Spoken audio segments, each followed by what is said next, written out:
Los cambios fisiológicos en el embarazo son dependientes de la gestación en curso.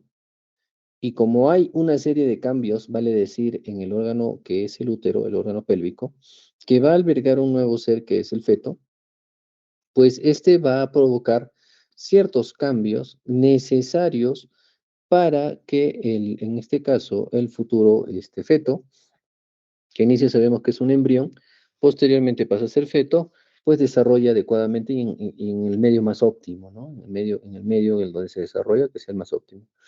Y como pueden ver en la imagen de introducción, tenemos una mujer en promedio de las 4 semanas, 5, 6, y así progresivamente, perdón, a los 4 meses, 5, 6, y así progresivamente.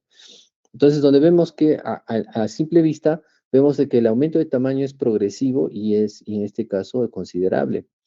Y que para que exista estos cambios, también existe una adaptación por parte de la mujer, ya que es un espacio a nivel pélvico que, pues, que tiene que ceder para el desarrollo del futuro ser. ¿Sí? Entonces, lo importante es saber que los cambios fisiológicos son necesarios, sí. Importante saber cuáles son también. Los cambios fisiológicos de adaptación en el embarazo, el primero es en el sistema cardiovascular. ¿Me están escuchando, verdad? Sí, doctor. Muy bien, quiero que tengan en mente este siguiente ejemplo. Imaginemos que tenemos en la mesa dos vasos de cristal, ambos del mismo tamaño, y en ambos vasos ponemos a 2 cucharas de azúcar, en ambos vasos. En el vaso del lado izquierdo llenamos el vaso con agua a la mitad y el vaso del lado derecho llenamos completamente o repletamos el vaso de agua. Entonces mi pregunta sería, ¿en cuál de los vasos tendremos mayor concentración de azúcar? ¿En el vaso del lado izquierdo o derecho? Repito el ejemplo. Si tenemos dos vasos de cristal, dentro de ellos ponemos agua. En el de la mano izquierda llenamos a la mitad y en el del lado derecho llenamos completamente. Recordando que en ambos vasos pusimos 2 cucharas de azúcar. Pregunto, ¿cuál de los dos vasos tendrá mayor concentración de azúcar? Izquierda. De la izquierda, claro, porque hay menor volumen. Izquierda. Exacto. Entonces, si hablamos de una mujer, de la misma mujer, vale decir, pero en dos diferentes situaciones, una no gestando y la otra gestando. La de la mano izquierda, o la que dábamos el ejemplo, el vaso del lado izquierdo, es una mujer no gestante, y la mano derecha es es una mujer gestante. Entonces, ¿por qué pongo este ejemplo? Porque la mujer cuando, en este caso, inicia el embarazo, fisiológicamente retiene agua.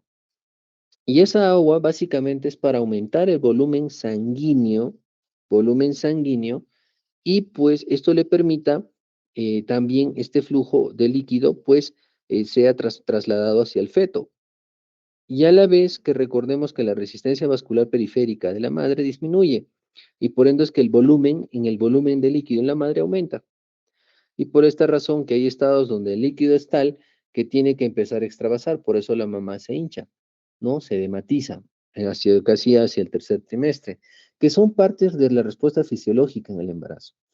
Pero a la vez este cambio fisiológico también puede provocar un efecto deleterio o un efecto con respuesta negativa en cuanto a la hemoglobina. Y en el ejemplo que doy, el azúcar en este caso vendría a ser los glóbulos rojos.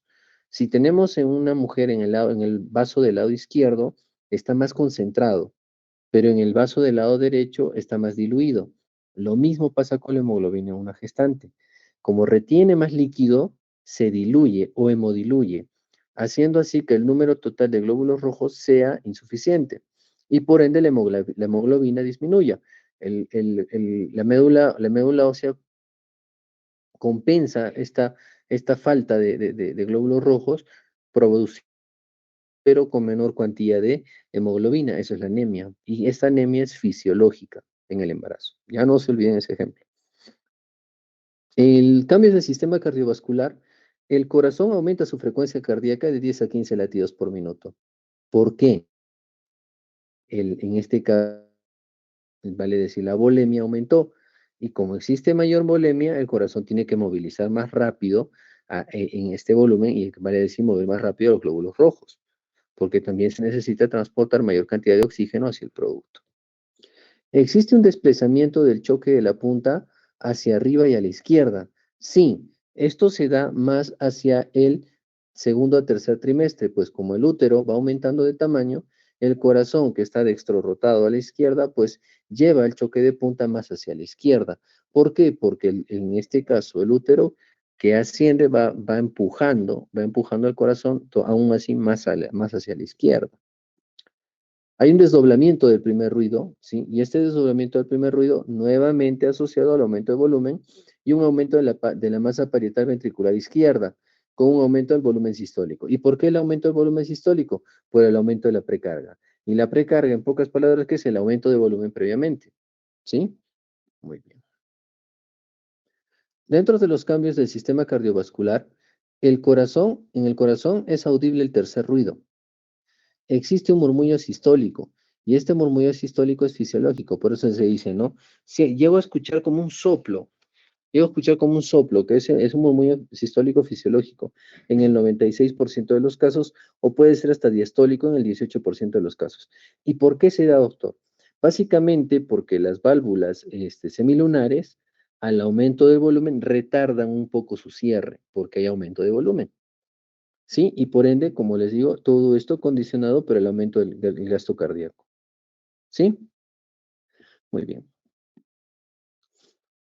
Los cambios en el sistema cardiovascular, como les decía, que hay un aumento del volumen hemático, un aumento de hasta el 45%, donde te dice que disminuye la hemoglobina y el hematocrito, la cantidad de hemoglobina que viene contenida en el glóbulo rojo y el hematocrito, la cuantía de glóbulos, en este caso, la cuantía de la concentración de la hemoglobina en porcentaje. Y se considera anemia a los valores menores de 11 gramos por decilitro. Cuando hablemos en anemia, vamos a considerar los valores, ¿no? Donde están menos de 7, 10, sobre 11, pero lo ideal es que una mujer gestante mantenga sus hemoglobinas sobre 11 gramos por decilitro. No se olviden eso. Aumento del plasma y los hematíes en casi 450 ml o 500 ml en promedio. Y se produce una leucocitosis fisiológica por el proceso inflamatorio, en este caso, de lo que sería la hiperplasia, o en este caso la hipertrofia, perdón, la hipertrofia de los músculos a nivel uterino y el proceso adaptativo a nivel pélvico. Entonces, dentro de lo que es el incremento del volumen del plasma, responde a los criterios que acabamos de mencionar al inicio, que si una mujer retiene mayor cantidad de volumen, también tiene una razón, que es que cuando hablemos de parto, la mujer cuando sangra durante el parto más de 500 ml se considera hemorragia posparto. Y esto se da ¿por qué? Porque se calcula el promedio de la ganancia de volumen ganado, de la ganancia de volumen ganado durante el embarazo, en promedio. ¿Sí? O sea, es por eso que una mujer sí o sí va a sangrar en el parto, pero no se va a chocar. ¿Por qué? En promedio, tolera hasta esos 500 ml, en promedio, de lo que ha ido reteniendo. Se prepara para eso. Pero si este sangrado aumentar es donde ya una mujer empieza a presentar alteraciones en la hemodinamia, ¿sí? No se olviden de eso. Los cambios del sistema cardiovascular en la circulación. Hay un aumento en la presión venosa femoral de unos 8 a 24 centímetros de agua. ¿Y por qué, doctor? Simple. La sangre que va de ida es la sangre arterial, ¿recuerdan? Y la sangre que va de retorno es la venosa. Entonces, ¿dónde se desarrolla el feto? En cavidad pélvica. Y si hablamos de arterias femorales, popliteas y demás que van hacia la parte distal, tienen que retornar por el sistema venoso. Y para retornar al sistema venoso sabemos que se usan, en este caso, las válvulas, las válvulas a nivel venoso de retorno. Pues esta presión para retornar la sangre del extremo distal al proximal necesita un incremento en presiones, porque recuerden también que esto está condicionado al aumento de presión del feto hacia los grandes vasos, como son arteria, aorta y cava. Por esa misma razón se explica de que la presión venosa tiene que aumentar. ¿En cuanto? ¿En cuanto? En 8 a 24 centímetros de agua. No se olviden. Disminución de la presión arterial en la primera mitad. ¿Por qué? ¿Por qué es importante disminuir la resistencia vascular periférica? ¿Quién me dice? ¿Por qué era importante disminuir la resistencia vascular? Por el aumento de volumen. Ya, uno, ¿qué más?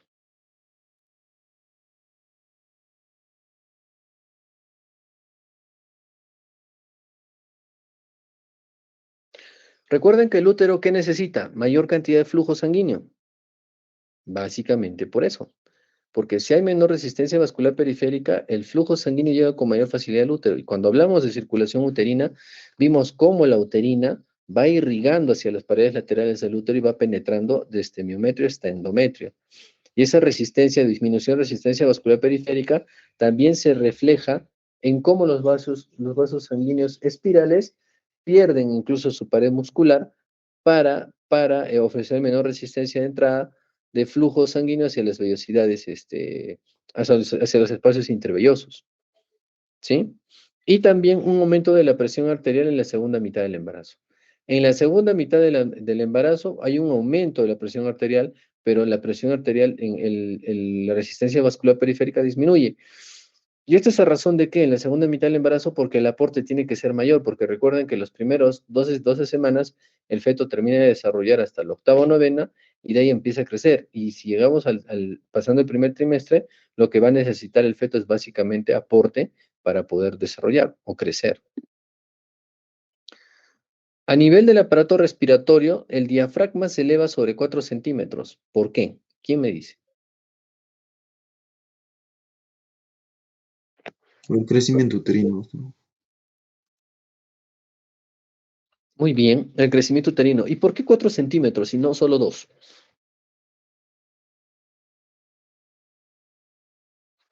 Recuerden que a medida que el útero va aumentando de tamaño, hay una gran estructura aquí. Hay una gran estructura aquí, un órgano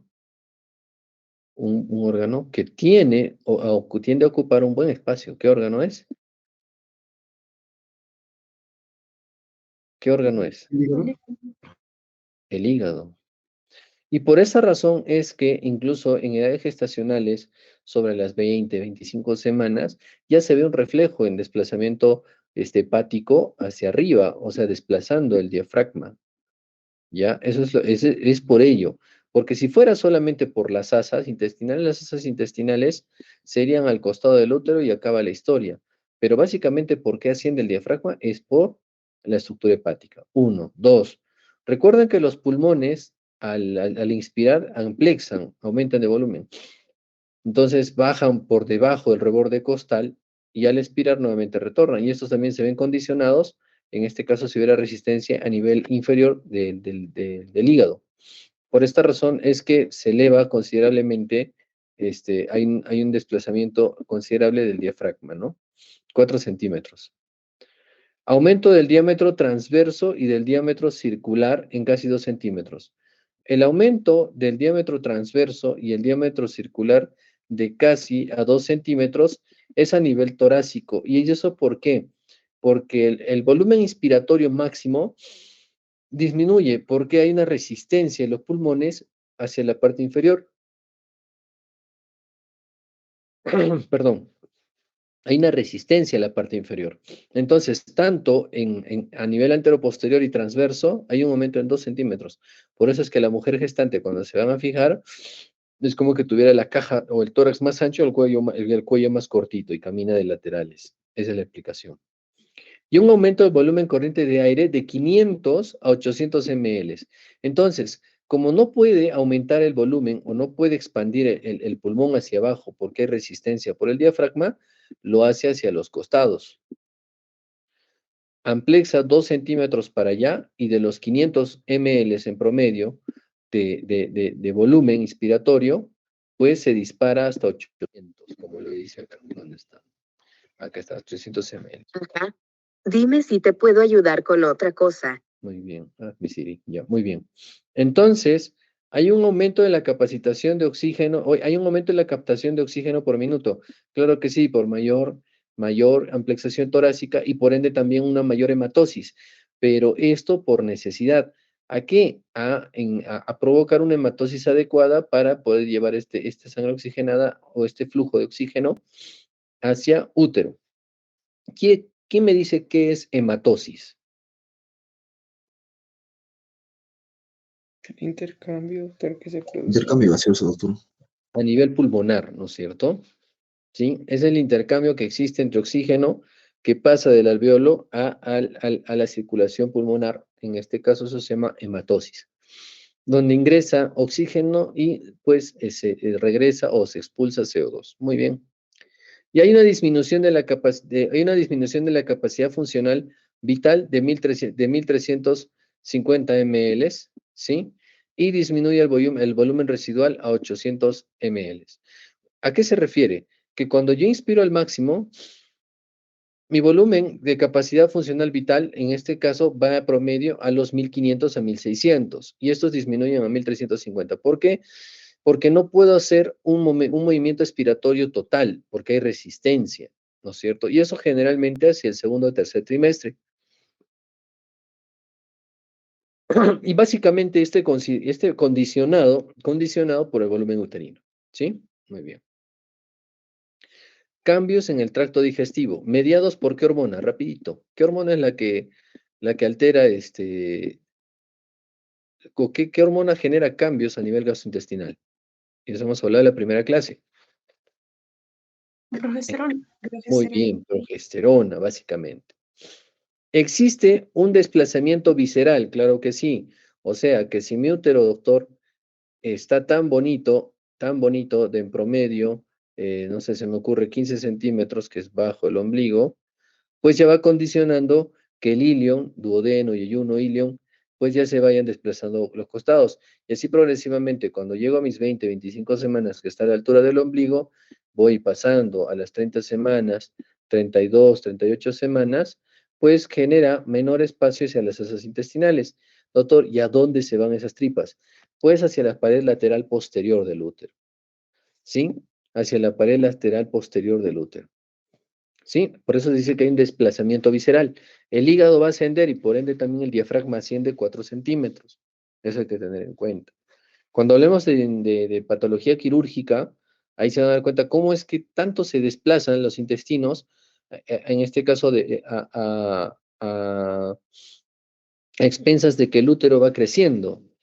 Por ejemplo, en apendicitis en gestantes no vamos a hablar del punto de McBarr ni nada de ello. Vamos a hablar de otros signos, ¿no? Porque el apéndice va ascendiendo, ¿ya? Igual a nivel de patología biliar va cambiando. Muy bien. Disminuye el tono y motilidad intestinal. ¿Por quién? Progesterona, listo, ya está nada más. ¿Y por qué? Porque cuando tú tomas progesterona exógena, ¿qué es la progesterona? Relaja músculo, doctor. ¿Y por qué? Porque el útero es músculo liso. Ah, pero también los intestinos. Ah, chispas. Entonces, como produce un periodo de quiescencia o de relajamiento uterino, pues como también los intestinos tienen músculo liso, pasa lo mismo con ellos, se relajan. Por esa razón es que el peristaltismo es disminuido y la mujer tiende a estreñirse. Se prolonga el vaciamiento gástrico, causando, en este caso, pirosis en las gestantes. Como hay un retardo en el vaciamiento gástrico y una relajación o disminución del tono del esfínter esofágico inferior, existe el reflujo. Y por reflujo, en este caso, puede existir pirosis. ¿Qué es la pirosis? Vamos, semiólogos.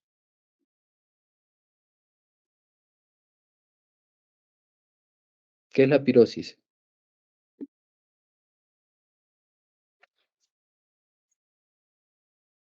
Es la sensación de quemazón, como si se quemara, si le quemara el pecho. ¿Sí? Y hablando en terminología médica, Doctor, si no me equivoco, es conocido como un ardor retroesternal. ya, pero hablando desde el punto de vista médico, háblenme con terminología médica. Ustedes han hecho semio.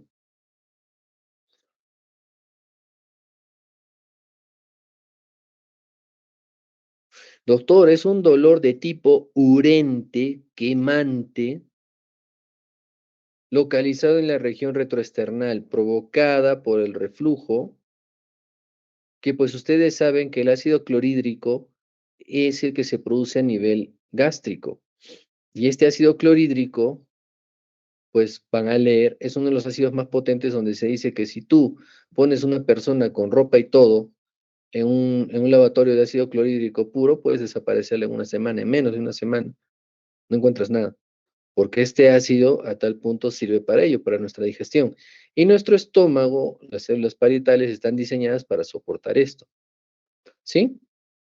Pero el esófago no, por eso es que cuando hay reflujos, se pueden producir cuadros hasta esofagitis, pero como la gestante está haciendo esos reflujos, genera ese dolor tipo quemante que dice, ¿no? Tipo urente a nivel retroesternal. O incluso la sensación que dice, doctor, siento que mi corazón se va a parar. Pues qué casualidad, porque debajo del corazón está la cámara gástrica, que podría generar un proceso irritativo o reflejo. ¿Sí? Entonces no se olviden eso. ¿Ya? Y como recuerdan, el esfínter esofágico inferior también es músculo liso.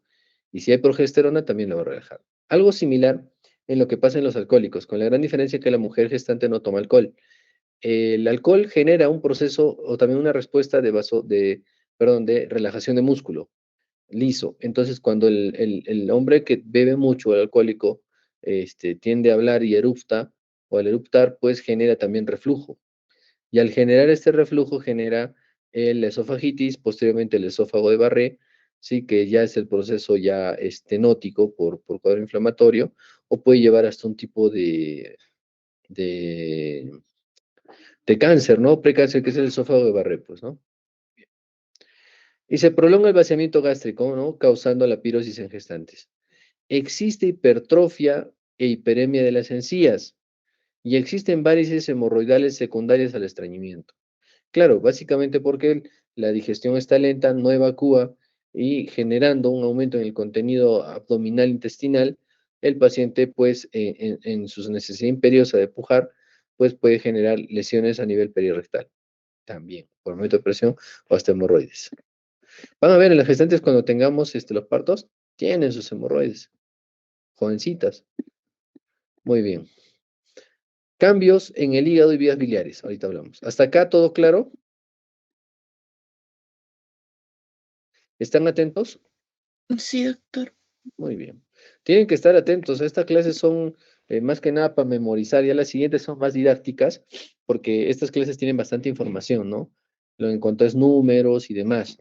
Ya por eso los necesito atentos. A nivel hepático y las vías biliares, recordemos también que la progesterona y los estrógenos, ¿sí? Nos pueden generar un aumento en la fosfatasa alcalina de 40 a 140 unidades por litro. O sea, el valor se duplica.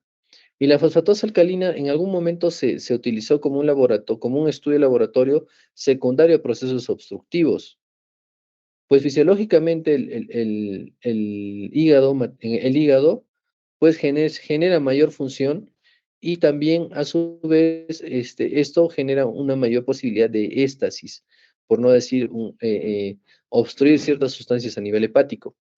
Sí, entonces también lo relacionaban como un marcador de procesos inflamatorios, que se vio que es inespecífico, porque una fosfatasa alcalina se puede elevar en un cuadro pulmonar, se puede elevar en una patología gástrica, hepática y demás, no es específico.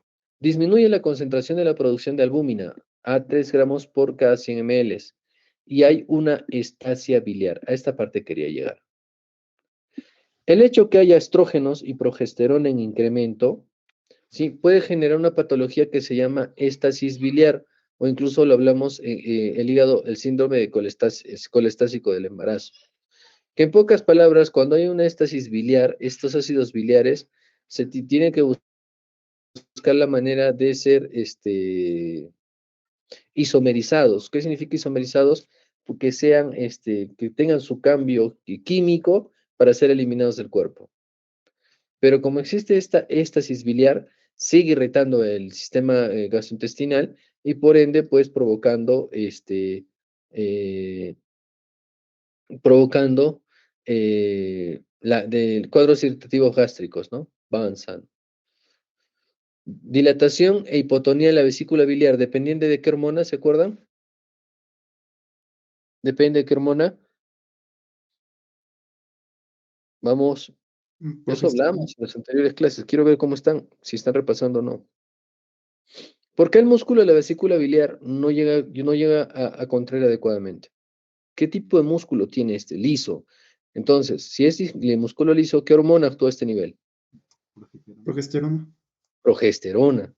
Ve, tengo que sacarles con cucharita, no están revisando, ¿ah? Muy bien. Y también puede presentarse litiasis. Resulta que en el embarazo, las pacientes, ustedes cuando han hecho cirugía e hicieron litiasis biliar, hablaron de pacientes que producían bilis más espesa, ¿se acuerdan? Decían, esta paciente tiende a producir bilis más espesa o no.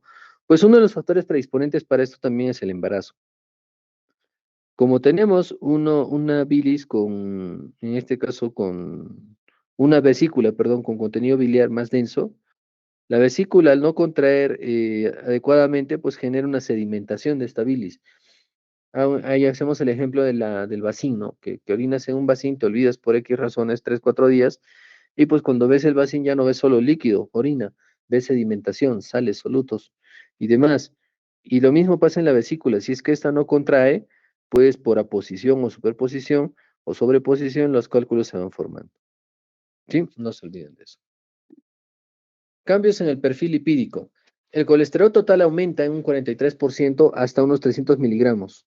El colesterol total. Y hay un aumento de las lipoproteínas de baja densidad y también de muy baja densidad. ¿Ya? Aumenta los triglicéridos en un 20-50%. La bilirrubina total de 0.3 a 1 y la directa de 10 a 30, indirecta de 30 a 70. Mi pregunta es, ujú,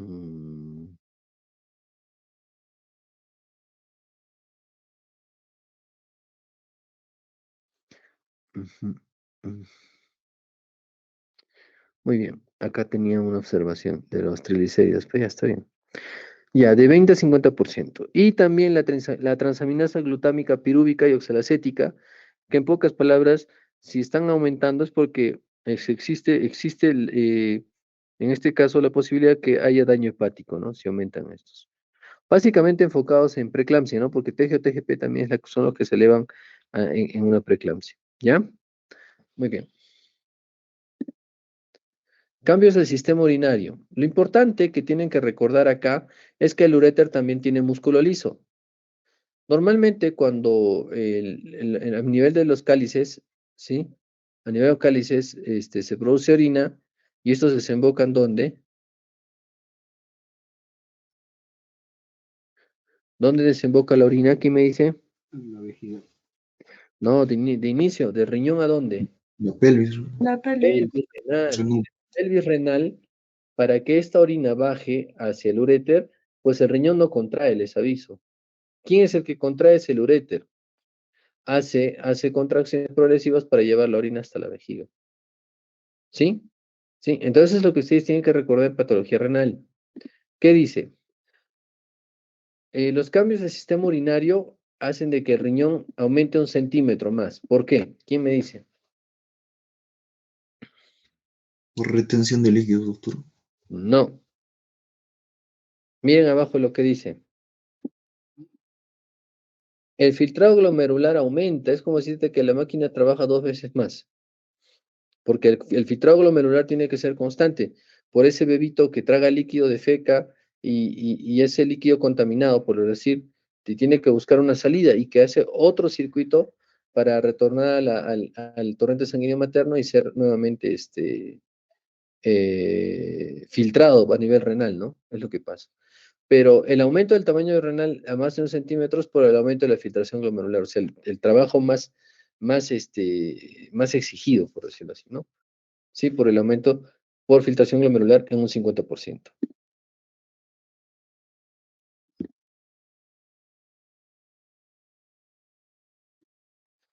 Muy bien. Disminuye la osmolaridad urinaria a 10 milimoles. Doctor, ¿la orina tiene una densidad? Sí, de 1020 a 1030. ¿Qué significa, doctor? Que la osmolaridad está dada por la cantidad de solutos que tiene la orina. ¿Sí? Sí, muy bien. Entonces, cuando hay menor solubilidad, hay menor osmolaridad, osmolaridad, pasa de que existe que la filtración glomerular no te rescate todas las sustancias de sangre para que pues continúe, ¿no? Lo que pasa es que dentro de esa filtración glomerular se van productos buenos y como también malos. Por esa razón es que nosotros debemos saber que la concentración de solutos en una orina es de 1020 a 1030 y uno de 1010 es muy bajo, alcalino, es alcalino. Entonces, eso también hay que ver lo que pasa en el sistema urinario. ¿Y por qué baja, doctor, la polaridad? Porque hay problemas con, en este caso, a nivel básicamente renal. No, lo que pasa es que cuando el riñón filtra más líquido, se diluye más. Cuando el riñón trabaja más, con más líquido, más volumen, pues anda filtrando constantemente. A un punto donde el filtrado también no controla y pues va perdiendo sustancias que no sirven, como son proteínas y demás. Y la dilatación e hipotonía de los sistemas colectores con hidronefrosis hidroureter. ¿Qué significa? Que hay un problema urinario y que este puede empeorar, o vale decir, con retención de líquidos. ¿Sí? ¿Por qué? Porque el uréter no tiene un proceso inflamatorio que hasta podría estenosar los uréteres y hay una retención de orina entre comillas. Por eso es que los cálices de la pelvis y la pelvis renal están un poco más dilatadas. Recordemos también que el riñón derecho es más bajo que el izquierdo. ¿Por qué? Porque el hígado está encima del derecho, básicamente por eso. ¿Sí? ¿Sí? ¿Está claro? ¿Está claro? Sí, doctor. Sí, Muy bien, sigamos. Las modificaciones metabólicas. Dice, mami, hoy que me nutro en tu vientre, prepárate para mi nacimiento. No dejes mi desarrollo a la deriva. ¿Qué le dice? Que todas estas funciones de la placenta, estas funciones del estar en el medio adecuado, van a permitir que la placenta genere un trabajo adecuado con el producto. Pero si este se ve afectado por disminución de la filtración glomerular y demás, pues no vamos a lograr lo que queremos, ¿no? O que esperamos. Cambios fisiológicos de adaptación al embarazo. Tenemos cambios de metabolismo. Existe un aumento en los niveles de la insulina y una depuración rápida de insulinas. Hay lipólisis por el aumento del lactógeno placentario y antagonistas de insulina por cortisol, estrógenos, glucagón y transcortina. Entonces, como dice que hay un aumento de los niveles de destrucción rápida de insulinas, perdón, y hay lipólisis por un aumento de lactógeno placentario. Dijimos que el lactógeno placentario en aquellos pacientes que pues se someten a periodos de inanición prolongados, pues el cuerpo termina utilizando estas sustancias, o perdón, esta grasa para obtener glucosa a través de un proceso químico que se llama glucogenólisis. Entonces, esta lipólisis lo que hace es destruir esta grasa para obtener energía, ¿no? El feto, en este caso, para obtener energía, claro, está bien. Y antagonismo de insulina por cortisol, estrógenos y glucagón y transcortina.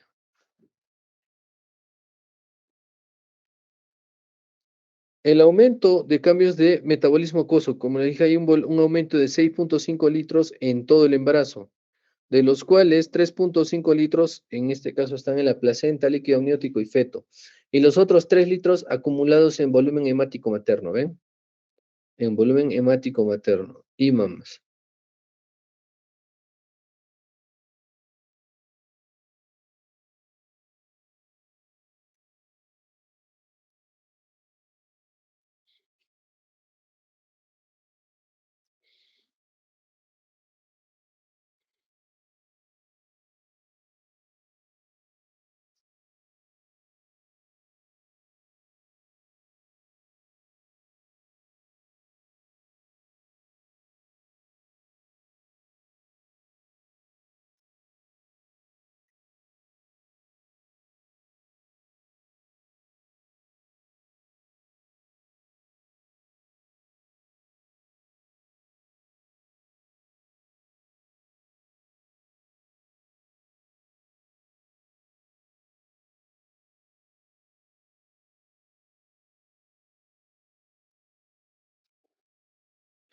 Muy bien. Entonces, en los cambios del metabolismo acuoso, como decíamos, hay un aumento de 5 litros en todo el embarazo, de 3.5 en placenta y líquido amniótico y feto, y los otros 3 acumulados en el volumen hemático materno, tamaño de útero y mamas. Ya no se olviden de eso, es pregunta de examen. Y en los cambios del metabolismo de minerales, existe un aumento de requerimiento de hierro. Básicamente, ¿por qué? Pregunto, ¿cómo es que este hierro es almacenado en nuestro cuerpo? Porque nosotros consumimos hierro de productos naturales, sintéticos y demás. Entonces, el hierro tendrá una manera de ser almacenado, ¿sí? Porque no es que tú tomas hierro y lo utilizas inmediatamente, o tu organismo lo utiliza inmediatamente, no, no es así.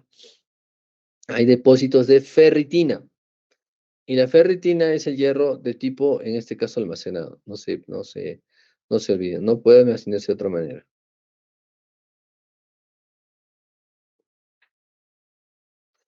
Dentro de también lo que tiene que ver es que pasan a la madre y al feto y a la placenta unos aprox de 80 miligramos. Los suplementos deberían darse de 70 a 80 miligramos por día. ¿Dónde se ha dejado?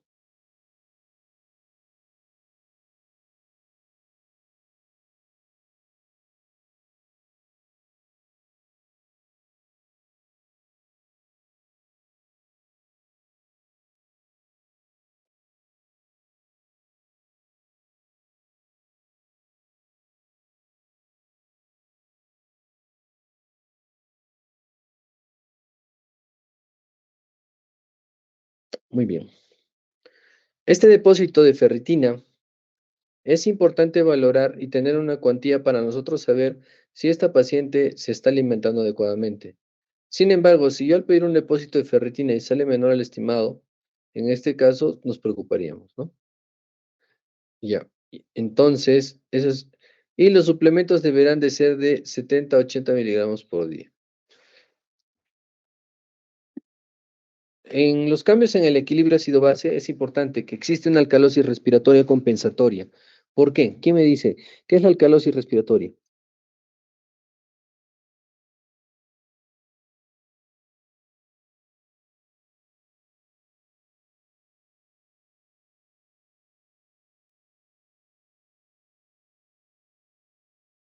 Doctor, esto sería por hiperventilación Muy alveolar bien, de la paciente. muy bien. ¿Qué entra y qué sale? Va a salir el PCO2, ¿no? Va a disminuirse en el cuerpo. ¿Y qué es lo que aumenta? Va a aumentar el pH. Ya, muy bien. Ya, y esa es compensatoria, ¿ya? En el equilibrio ácido-base. Disminuye la osmolaridad sérica y disminuye la concentración de sodio y potasio en un 3%. Los cambios en las glándulas endocrinas. Hipófisis, aumenta de tamaño, aumento de la prolactina hipofisiaria, disminuye la hormona de crecimiento y la prolactina en líquido amniótico va de 1000 nanogramos a decilitro o a las 20 semanas de gestación va incrementando. Entonces aquí va la tarea. Milagros, la tarea es la siguiente. Dibujar la glándula hipófisis con sus partes que son la adenohipófisis, neurohipófisis y desarrollar los órganos, desarrollar las hormonas que se liberan, en este caso tanto en adenohipófisis y en neurohipófisis. Sí, desarrollar qué hormonas se liberan. Y desde dónde viene el impulso, ¿no? La hormona liberadora de gonadotrofinas. Les explico. Antes de llegar al hipotálamo, a la hipófisis, antes de llegar aquí el estímulo, se forma otro estímulo a el nivel talámico. Entonces es lo que quiero que expliquen, ¿no? Cómo es que se dispara el impulso de las hormonas, eh, pituitarias, ¿no? Perdón, de las hormonas, de la hipófisis, perdón. ¿Ya? Listo. Los cambios en las glándulas endocrinas, pues sobre todo tiroides, aumentan de tamaño. ¿Por qué la tiroides aumenta de tamaño en el primer trimestre? ¿Quién me dice? Beta-HCG. Por el HCG. Muy bien, ¿por qué? ¿Qué pasa con el beta?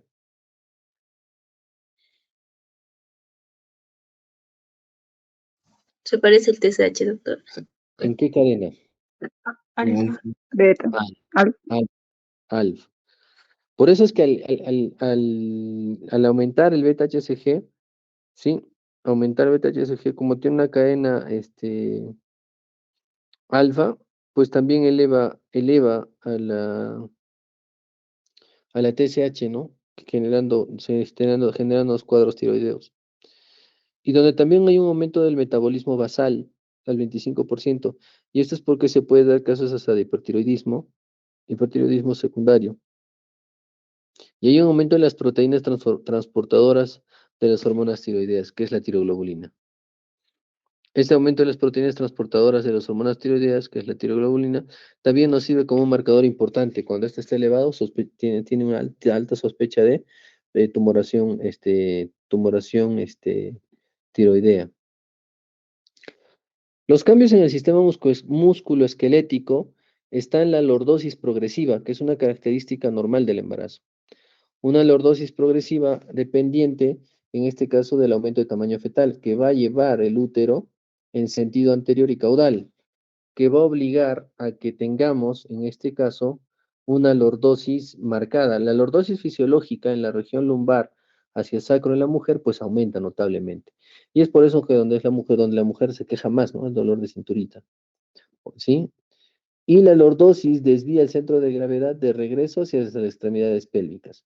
Por eso se dice que la mujer cambia, cambia su eje en cuanto a estar en bipedestación. Se llama la actitud de orgullo, donde la mujer saca pecho, mete barriguita y tiene más colita, ¿no? Y caminas y las piernas se distribuye los pesos donde camina con los pies separados y abiertos, como un patito. ¿Sí? Esa es la actitud de orgullo. Sí, muy bien. Y las articulaciones sacroiliacas y sacrococcígeas y púbicas tienen mayor movilidad durante el embarazo. Claro que sí, para aperturar canal en este caso o dar las óptimas condiciones para que el feto pueda ingresar por el estrecho superior. Y cambios en la visión. La presión intraocular decrece durante el embarazo. ¿Por qué? ¿Por qué baja la presión intraocular? Por la disminución de la presión arterial en el primer trimestre. Claro, muy bien. Si hay disminución de la resistencia vascular, esa es la respuesta. La disminución de la resistencia vascular periférica. Y disminuye también la sensibilidad corneal. ¿Por qué?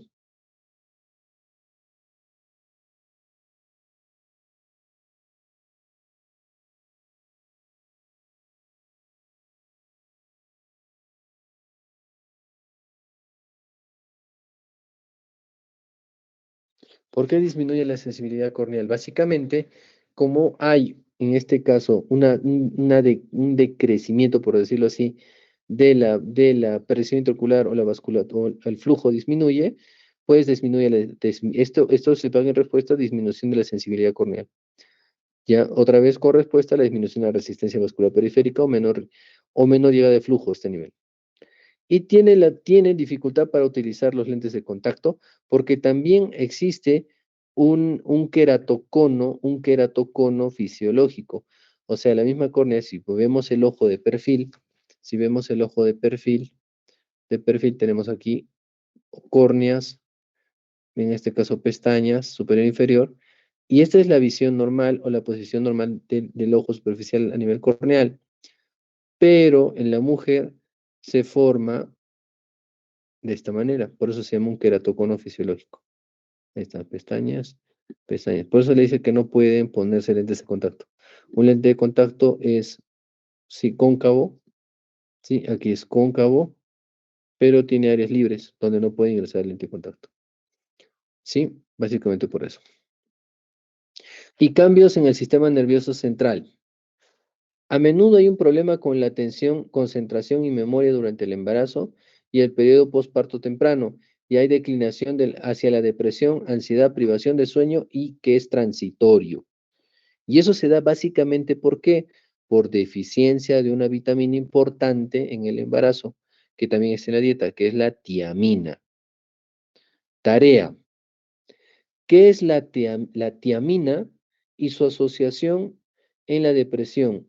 En la depresión, en este caso, en parto. Así le vamos a poner. ¿Sí? ¿Sí? ¿Me están escuchando? Sí, doctor. Ya, esa es la segunda tarea. Hay que ponerle al grupo, por favor, Milagros, para ya colgarlo. Ya, muy bien. Entonces, estos son los cambios fisiológicos del embarazo que me es importante que sepan, sobre todo el volumen cardíaco, la frecuencia cardíaca minuto, ¿sí? ¿Sí? El aumento de volumen, ¿sí? Cambios en el aparato respiratorio, tracto digestivo, que ya les dije que es mediado básicamente por la progesterona. O sea, ven que si ustedes van estudiando de inicio hormonas, como ya lo vine desarrollando, van viendo los efectos que vienen en el embarazo. Ahora, acá hay un punto importante. Cuando una mujer va gestando hacia el primer trimestre, pues es típico oír a estas pacientes en este caso, mencionar polaquiuria. ¿Qué es la polaquiuria? Mujer que micciona más de lo normal, o sea, de modo seguido. Sí, entonces yo pregunto, ¿por qué la mujer orina más seguido en el embarazo?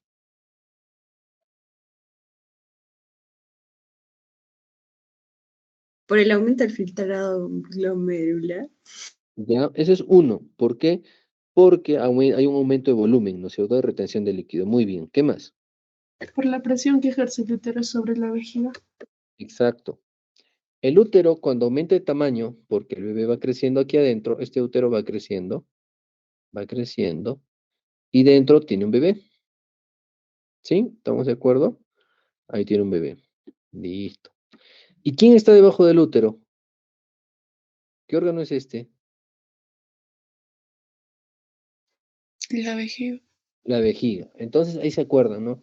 A ver, mujeres que se van a un compromiso X, ya no sé, el día de su grado, les brindan con vino, champán, pisco sour, no lo sé, ya. Y estas bebidas que ustedes van consumiendo con sus compañeros por festejo, pues hacen de que el baño de los varones esté más lleno, hagan cola. En cambio, en los baños de las mujeres no pasa esto, va una que otra el baño. Y esto va también a respuesta en dos cosas. La primera es que el epitelio de la vejiga es poliestratificado, pseudoestratificado, poliestratificado, pseudoestratificado. ¿Por qué? Porque tiene una mayor distensión, mayor compliance en este caso, al almacenar orina.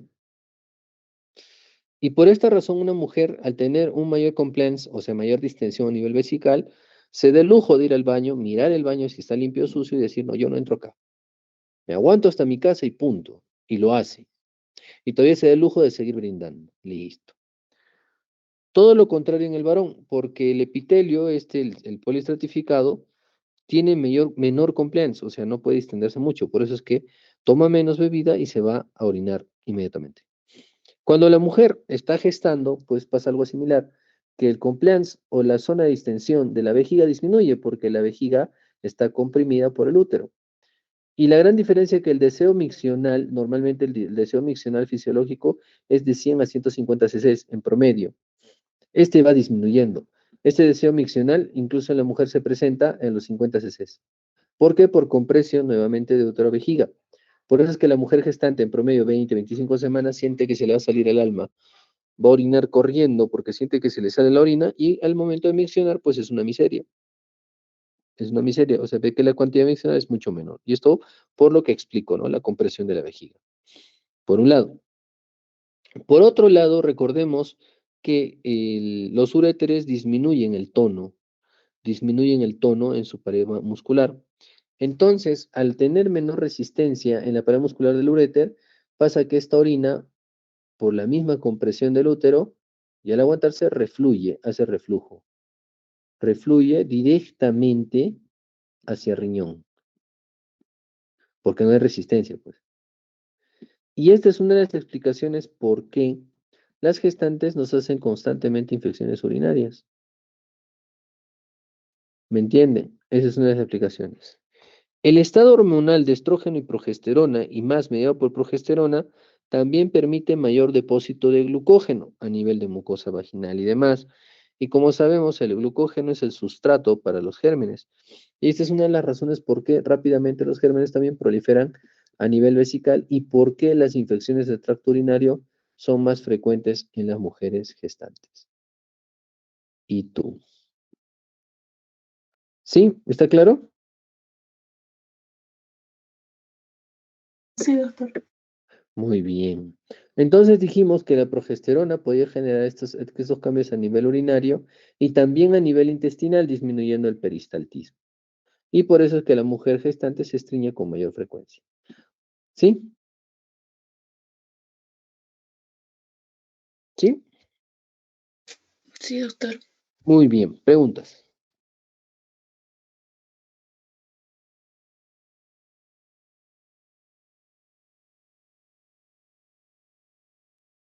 Preguntas. Yo preguntaría, doctor, y entonces, si la frecuencia cardíaca aumenta en 10 a 15 latidos en promedio, ¿consideramos la frecuencia cardíaca que tiene en consulta cuando acude mi paciente recién está llegando a la consulta corriendo y se sienta, o la frecuencia cardíaca basal, la basal? ¿Y dónde está la basal? En el CLAP. En el CLAP ustedes miran 90 por minuto, 92 por minuto, ese es su basal. Entonces, quiere decir que si tiene 90, 92 por minuto, le quito 10, en promedio son 80 latidos por minuto su frecuencia cardíaca basal real. Pero si yo la traigo corriendo y no la hago reposar y le tomo inmediatamente el pulso, obviamente este va a estar más disparado. ¿Ya? Mucho cuidado con eso. Sí, muy bien. Hemático está bien. Circulación está bien. Respiratoria les expliqué también por qué es que asciende tanto el diafragma hacia la parte superior. Y eso está claro.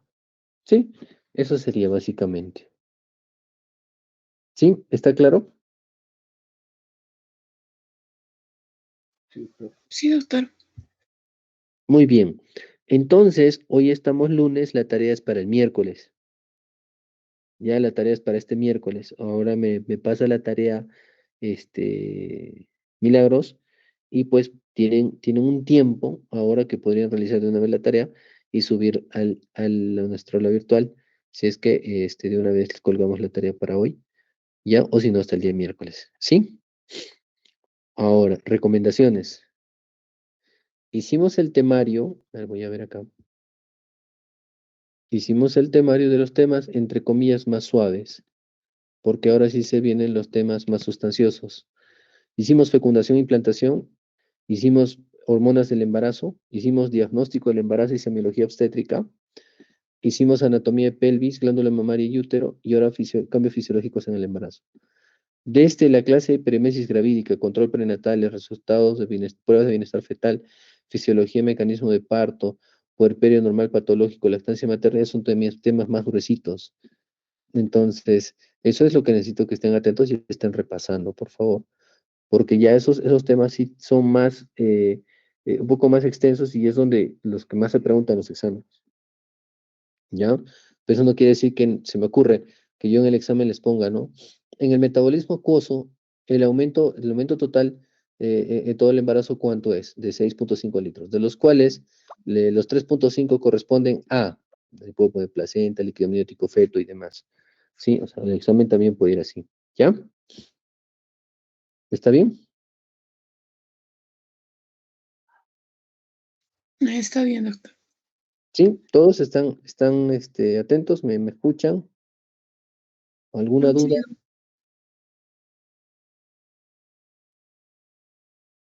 ¿Todo claro, Carlos, Criseli, Cristian, Daniel, Danitza? Sí, sí, doctor. Muy bien, terminamos por hoy. Que tengan buena tarde. Gracias, Gracias, doctor. doctor. Doctor. Gracias, doctor.